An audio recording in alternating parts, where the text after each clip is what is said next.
La nuit dernière, le roi Charles a soudainement signé un décret retirant le titre de reine à Camilla de tous les documents officiels, provoquant des ondes de choc dans le palais et déclenchant une scission silencieuse qui s'étend tranquillement. L'affaire entière provenait d'une réunion familiale royale à huis clos, il y a peu, au cours de laquelle William s'est ouvertement opposé à la reine Camilla, après qu'elle ait tenté publiquement de bloquer l'accession de Catherine à son poste futur, insistant sur le fait que le titre de reine devait rester le sien jusqu'à sa mort. L'atmosphère dans la pièce se figea instantanément. Dans les jours qui suivirent, lorsque des conseillers auparavant neutres changèrent soudainement d'attitude, ou lorsque des décisions internes portèrent l'empreinte indéniable de Camilla, sans suivre les procédures adéquates, William commença à soupçonner qu'un réseau d'influence cachée était à l'œuvre. Des réunions secrètes et des promesses murmurées, tout le menait vers une vérité bien plus dangereuse qu'il ne l'avait imaginé. William protège-t-il l'avenir de la monarchie? Ou a-t-il involontairement déclenché une crise qui ne peut plus être contrôlée? Dans les premiers jours d'avril 2026, le palais de Buckingham paraissait aussi paisible que jamais en surface. Des touristes se pressaient pour prendre des photos devant les grilles de fer, et les gardes, en leurs uniformes rouges vifs, se tenaient toujours au garde à vous. Mais derrière les anciens murs de pierre, une tempête souterraine se formait tranquillement. Un simple décret du roi Charles III fut suffisant pour ébranler toute la famille royale. Le roi avait signé une décision pour retirer complètement le titre de reine à Camilla de tous les documents officiels. Il n'y aurait plus de reine Camilla dans les comptes rendus de réunion, la correspondance diplomatique ou les programmes cérémoniels. À la place, seules des phrases neutres et distantes seraient utilisées. La nouvelle se répandit comme une traînée de poudre. Les secrétaires, conseillers et personnels signèrent, lurent et relurent le décret, leur visage rempli d'étonnement. Beaucoup murmurèrent dans les couloirs.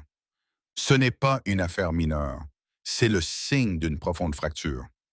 William, le prince de Galles, fut le premier à réaliser la gravité de la situation. Lorsque les nouveaux documents parvinrent à son bureau privé, il ramassa le papier, ses yeux parcourant les lignes sèches du texte, tandis que son cœur battait lourdement. Ce n'était pas simplement un changement de protocole. C'était une déclaration tacite que son père faisait face à une dure réalité. Le pouvoir et la loyauté au sein de la famille royale n'étaient plus assurés. L'explosion réelle avait eu lieu 2 semaines plus tôt lors d'une réunion à huis clos à laquelle peu de personnes avaient assisté. La petite salle de réunion baignait dans une lumière jaune chaleureuse. Pourtant, l'atmosphère semblait étrangement froide. Le sujet était le plan pour le transfert du pouvoir. Catherine était assise à côté de son mari, son expression calme mais résolue. Camilla était assise en face d'eux, serrant son stylo. Lorsque la proposition d'élever le rôle de Catherine fut soulevée, Camilla ne put plus se contenir. Elle se leva, sa voix tranchante et froide, empreinte d'une anxiété refoulée. J'objecte. Le poste de reine doit rester le mien jusqu'à mon dernier souffle. Catherine n'est pas prête. La famille royale ne peut pas permettre qu'une étrangère me remplace. Si facilement. J'ai soutenu Charles à travers d'innombrables tempêtes et je mérite de garder ce poste. La pièce entière tomba dans ce silence. William sentit le sang lui monter aux joues. Il se leva brusquement, sa voix ferme mais toujours respectueuse. Votre Majesté, ce n'est pas une affaire personnelle. Il s'agit de l'avenir de la monarchie. Mon père a pris sa décision et nous devons respecter les intérêts supérieurs de la famille royale. Catherine a déjà prouvé sa capacité étape par étape. Vous ne pouvez pas détenir ce poste éternellement. Camilla se tourna pour le regarder, ses yeux froids mais empreints de douleur. William, penses-tu vraiment que tu comprends tout? Tu n'as pas traversé ce que j'ai enduré. L'atmosphère dans la pièce s'alourdit. Le roi Charles était assis silencieusement à la tête de la table, son visage las, n'intervenant pas. La réunion se termina sans résolution claire. Mais tous les présents savaient qu'à partir de ce moment, des factions avaient commencé à se former. Un camp soutenait une transition en douceur pour William et Catherine, tandis que l'autre restait fidèle à Camilla et craignait pour sa position. Cependant, après cette réunion à huis clos, le palais de Buckingham ne fut plus en paix. Des murmures résonnaient dans les couloirs. Les factions devinrent progressivement visibles. Tout le monde pouvait le sentir. La famille royale britannique se trouvait à un carrefour critique. Une seule mauvaise décision pouvait ébranler les fondements même de la monarchie. La nouvelle s'échappa au-delà des murs du palais. Les médias commencèrent à s'agiter. Le public se divisa en deux camps. L'un soutenait Catherine pour son image moderne et accessible. L'autre éprouvait encore de la sympathie pour Camilla en raison de son long et difficile parcours. Juste après cette réunion tendue à huis clos, William perçut clairement le changement dans l'atmosphère royale. Ce qui avait autrefois été un consensus devint étrangement déformé. En quelques jours seulement, certains de ses conseillers les plus proches, ceux qui avaient toujours fermement soutenu une transition de pouvoir en douceur pour William et Catherine, inversèrent complètement leur position, comme si une force invisible les tirait de l'autre côté. Lors de la réunion interne suivante, lorsque des propositions furent faites pour reporter certains événements importants de Catherine et élargir le rôle représentatif de Camilla Williams, s'assit à la tête de la table, observant silencieusement chaque visage. Un conseiller qui avait ouvertement soutenu Catherine il y a seulement 2 semaines parlait maintenant en premier, son ton notablement altéré. Dans cette période de transition sensible, le maintien de la stabilité assurée par la reine Camilla est plus que jamais nécessaire. Nous devrions envisager d'élargir son programme pour renforcer l'image de la famille royale auprès du public. William serra les poings sous la table, ressentant un malaise et un soupçon croissant. Il regarda les autres conseillers et reçut seulement des hochements d'acquiescement au lieu de l'opposition qu'il avait auparavant attendue. Les propositions favorables à Camilla furent adoptées en douceur, tandis que les suggestions de William furent poliment écartées avec de vagues raisons telles que la nécessité de plus de temps pour une réflexion approfondie afin d'éviter les risques. Il quitta la réunion avec une inquiétude croissante. Que l'heure est-il arrivée en si peu de temps? Ce ne sont pas des gens qui changent facilement d'avis, se dit William en redescendant rapidement le long couloir vers son bureau. Son cœur battait plus fort que d'habitude. Il décida de ne plus attendre et convoqua immédiatement l'un de ses conseillers de confiance de longue date dans son bureau privé. Porte fermée, William regarda droit dans les yeux de l'homme et dit d'une voix basse mais déterminée, « J'ai besoin de connaître la vérité. Pourquoi avez-vous tous soudainement changé de position, vous souteniez fermement le plan de Catherine et une transition claire? Maintenant, vous êtes de l'autre côté. Qu'est-ce qui se passe réellement? » Le conseiller évita son regard, tournant le stylo entre ses mains, sa voix légèrement tremblante. « Votre Altesse, nous agissons uniquement dans le meilleur intérêt de la famille royale. La reine Camilla a une grande expérience. Elle peut mieux soutenir votre majesté pendant cette période difficile. C'est tout ce à quoi nous pensons. » La réponse vague et peu convaincante ne fit qu'approfondir les soupçons de William. Il sentit clairement une trahison s'insinuer dans le système qu'il avait autrefois considéré comme le fondement solide de la monarchie. L'atmosphère du palais sembla également changer. Les salutations matinales devinrent plus forcées. Certaines personnes évitaient de le regarder directement dans les yeux lorsqu'elle passait dans les couloirs. Les jours suivants, la situation devint encore plus claire et plus alarmante. Les décisions internes commencèrent à porter l'empreinte forte de Camilla. Certaines activités furent menées sans suivre les procédures officielles. Les calendriers diplomatiques furent soudainement ajustés. Des réunions importantes avec des partenaires étrangers furent redirigées pour privilégier Camilla. Et il y eut même des propositions pour augmenter le budget de son bureau, sans rapport détaillé ni explication claire. Tout se déroula avec une fluidité suspecte, comme si quelqu'un évitait délibérément le contrôle de William. Il commença à surveiller la situation de plus près.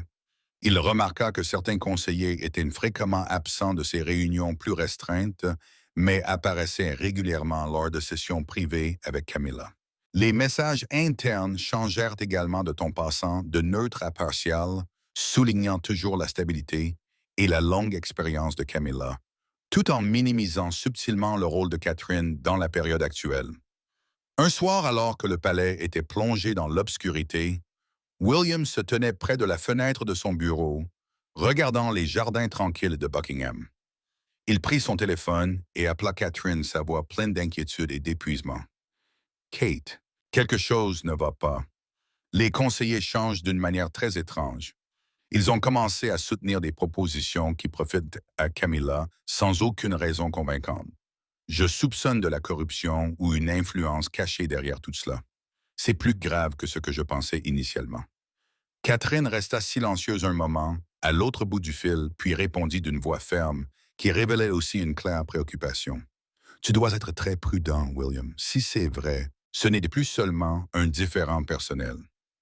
William hocha la tête. Même si Catherine ne pouvait pas le voir, il savait qu'il ne pouvait plus rester immobile. La confiance qu'il avait autrefois dans son équipe de conseillers avait été gravement ébranlée. Si cette situation continuait, tous les efforts qu'il et Catherine avaient déployés pour construire l'avenir pourraient être complètement bouleversés. Alors que William commençait à percevoir clairement les changements étranges de l'équipe de conseillers, la vérité réelle derrière tout cela était bien plus alarmante. C'était ce qui se passait dans l'ombre, où Camilla avait décidé de ne pas rester les bras croisés et de laisser le destin la reléguer sur les bords. Récemment, Camilla avait réalisé que sa position devenait de plus en plus précaire. Avec la santé du roi Charles en déclin constant et le plan de transition du pouvoir devenant de plus en plus clair, elle comprit une chose parfaitement. Si elle n'agissait pas immédiatement, elle serait complètement écartée une fois que Catherine serait officiellement devenue reine. Cette peur grandit chaque jour, se transformant en une détermination froide et de fer. Camilla n'était pas du genre à attendre. Elle agit de manière discrète et calculée. Elle n'organisa pas de grandes réunions et ne laissa pas de traces évidentes. Au lieu de cela, elle arrangea des rencontres privées avec chaque conseiller clé après les séances officielles. Ces rencontres secrètes eurent toujours lieu dans les coins les plus isolés du palais, un couloir tranquille derrière le salon de thé, une petite salle de repos, ou même dans le jardin fleuri en fin d'après-midi lorsque le soleil s'était estompé. Elle choisit le moment et le lieu avec un soin extrême pour éviter d'attirer l'attention des autres employés ou du système de caméra général. Chaque réunion dura seulement 15 à 30 minutes, courte mais suffisamment longue pour délivrer un message puissant.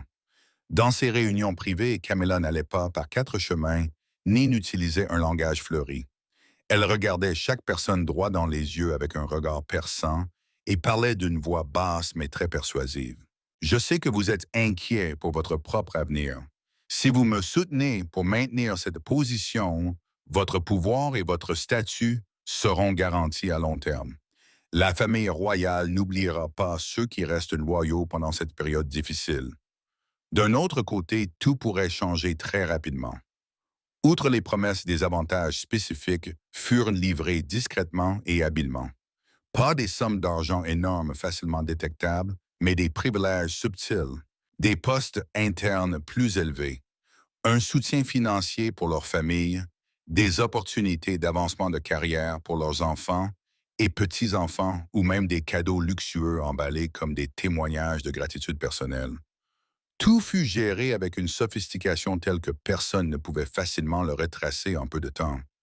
Camilla était convaincue que ce n'était pas une erreur. Au fond d'elle, c'était la seule façon de protéger sa position et d'empêcher la famille royale de tomber entre les mains de ceux qu'elle jugeait insuffisamment expérimentés et résilients. Elle se dit un jour dans sa chambre privée, après une telle réunion, « J'ai trop sacrifié pour atteindre ma position aujourd'hui. Je ne peux pas laisser tout me filer entre les doigts aussi facilement. C'est une bataille pour la survie, pas pour le jeu. » Les conseillers qui avaient d'abord hésité en raison de leur loyauté envers le roi Charles et William furent progressivement convaincus par la combinaison de la pression psychologique et des avantages tangibles clairs. Certains commencèrent de même à suggérer proactivement des idées favorables à Camilla lors des réunions comme si les idées venaient d'eux-mêmes. Un soir tard, Camilla était assise dans son bureau privé tenant un verre de vin rouge, souriant doucement, mais avec un calcul évident. Elle sentait qu'elle reprenait le contrôle de la situation. Les fils invisibles étaient tirés habilement et fermement par elle. Elle pensait que personne ne pourrait découvrir son plan, du moins pas à court terme. Mais elle ignorait une chose cruciale et fatale. William avait déjà commencé à soulever de sérieuses questions. Les changements soudains et illogiques dans le comportement des conseillers ne pouvaient être dissimulés indéfiniment. La tempête que Camilla essayait de réprimer par la corruption devenait en fait de plus en plus forte et sur le point d'exploser avec toute sa force. Mais William n'était pas du genre à abandonner facilement. Après avoir remarqué les changements clairs et suspects dans l'équipe de conseillers, Il décida de mener une enquête sérieuse et discrète lui-même. Il commença à travailler en privé avec chaque personne choisissant des réunions privées dans son bureau ou les après-midi tard. Quand peu de gens étaient là afin d'éviter de causer des perturbations majeures dans le palais. Cependant, la plupart des conseillers l'évitèrent habilement.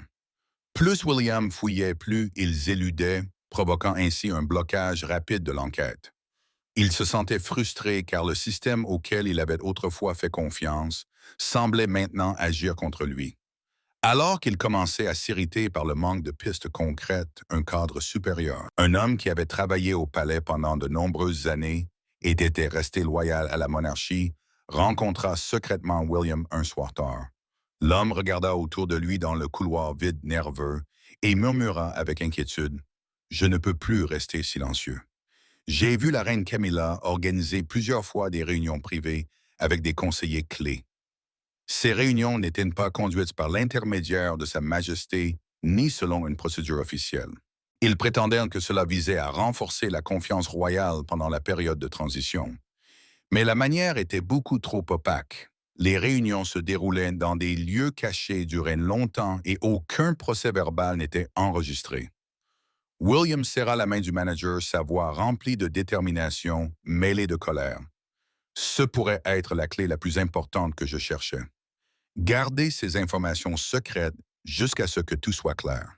Sur la base de ces informations cruciales, William ordonna une vérification discrète du système de caméra interne, limité uniquement à un petit groupe de membres du personnel absolument fiable. Les résultats le laissèrent stupéfait et furieux. De nombreux enregistrements vidéo clairs montraient Camilla rencontrant individuellement chaque conseiller dans le couloir derrière le salon thé, dans le jardin privé au crépuscule et lors d'une conversation qui dura plus de 40 minutes. Tout cela s'est produit en dehors des heures officielles, sans témoins extérieurs et sans enregistrement. William confirma que Camilla était clairement et systématiquement en train de comploter. Il ne pouvait plus attendre. Il convoqua tous les conseillers à une réunion non programmée le lendemain matin. L'atmosphère dans la salle de réunion était tendue comme une corde raide. Personne n'osa parler fort. William se leva, sa voix résonnant puissamment, calmement et sans compromis. « Je sais que quelque chose ne va pas ici. Je vais écarter quiconque s'oppose aux intérêts de la famille royale et de la monarchie. Si vous êtes toujours loyaux envers mon père et envers l'avenir de ce pays, dites la vérité maintenant. Ne me forcez pas à creuser plus profondément et à aggraver les choses. » La pièce devint si silencieuse qu'on pouvait entendre le son de respiration lourde. La pression pesait lourdement sur chaque visage. Finalement, un conseiller principal, celui qui avait reçu le plus d'avantages, ne put plus tenir. Son visage devint livide, la sueur perlant, sa voix tremblante. « Votre Altesse, je suis désolé. Nous avons reçu des avantages de la reine Camilla. Elle a promis de protéger nos postes, nos avenirs et nos familles si nous la soutenions pour conserver le rôle principal.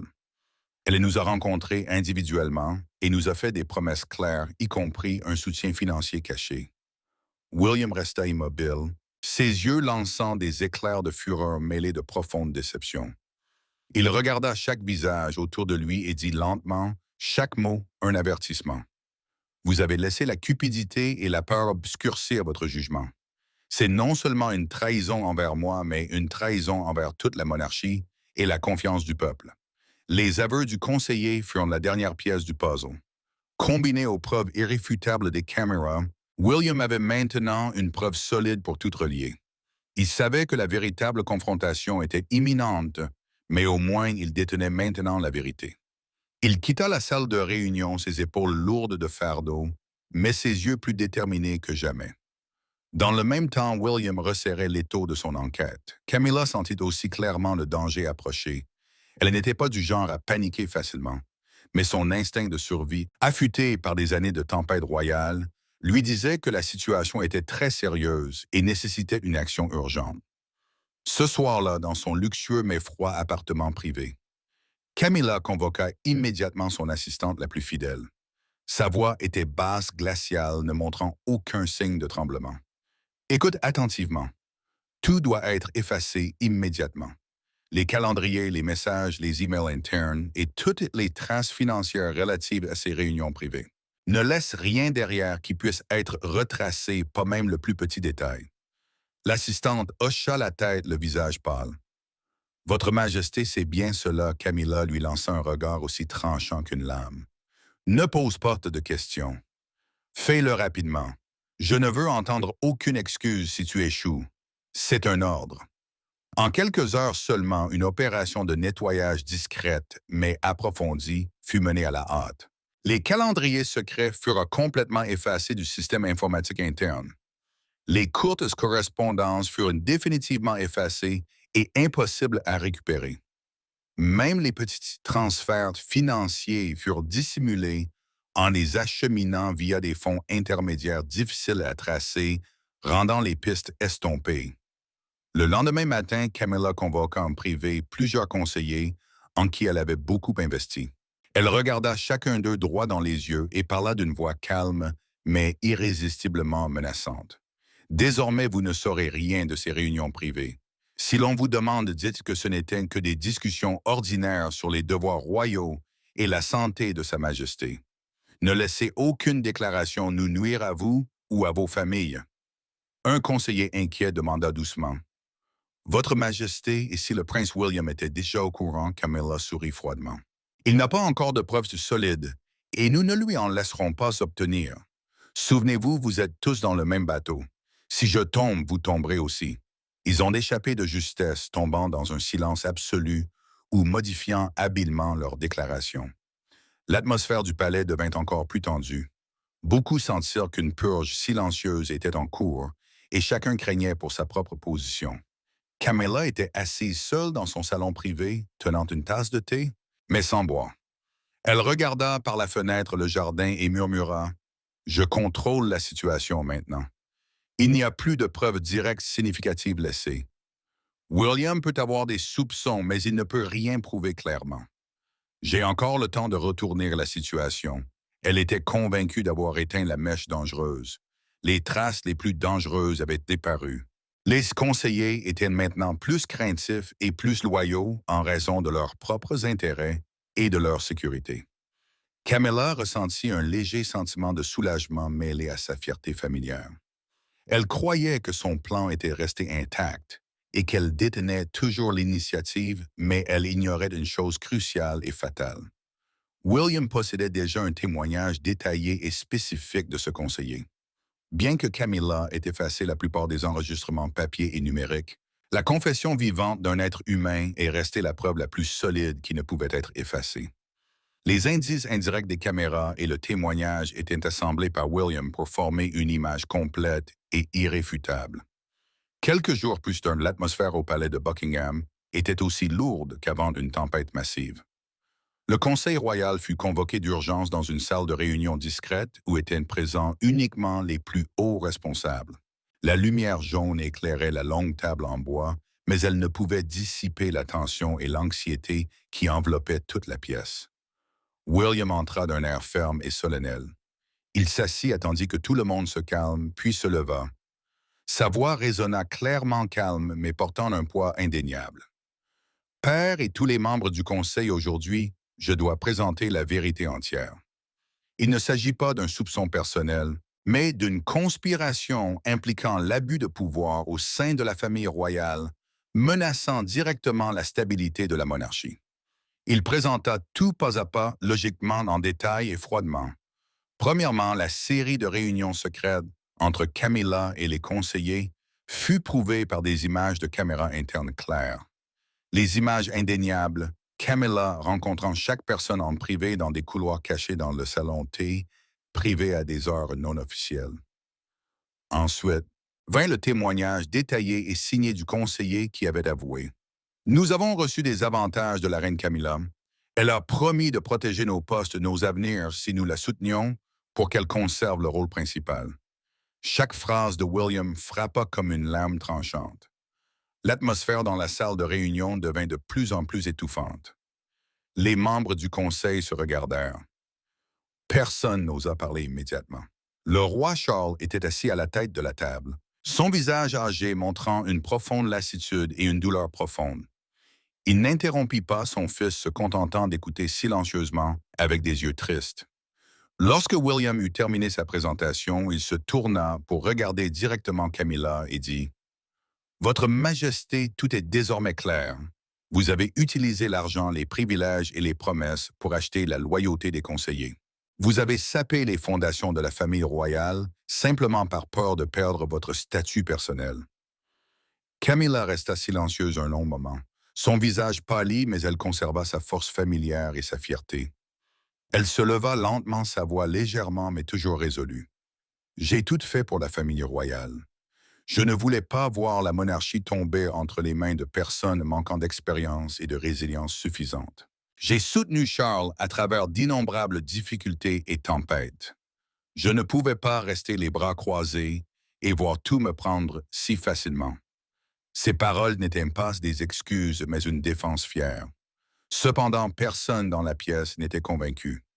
La vérité était trop claire et indéniable. Le roi Charles laissa échapper un lourd soupir, sa voix tremblant, mais portant toujours une autorité finale. « Assez. Nous ne pouvons pas laisser cela continuer plus longtemps. Ma décision est sur la suivante. Le rôle de Camilla dans les activités officielles sera strictement limité immédiatement. L'ensemble du système consultatif sera revu en profondeur. Ceux qui ont accepté des avantages et trahi leur loyauté envers la monarchie seront tenus responsables en conséquence. » La décision fut prise rapidement, mais tout le monde pouvait ressentir la douleur et les dégâts que cela avait causés à toute la famille royale. La monarchie a temporairement maintenu une stabilité de surface. Les factions se turent, mais la confiance fut gravement et profondément endommagée.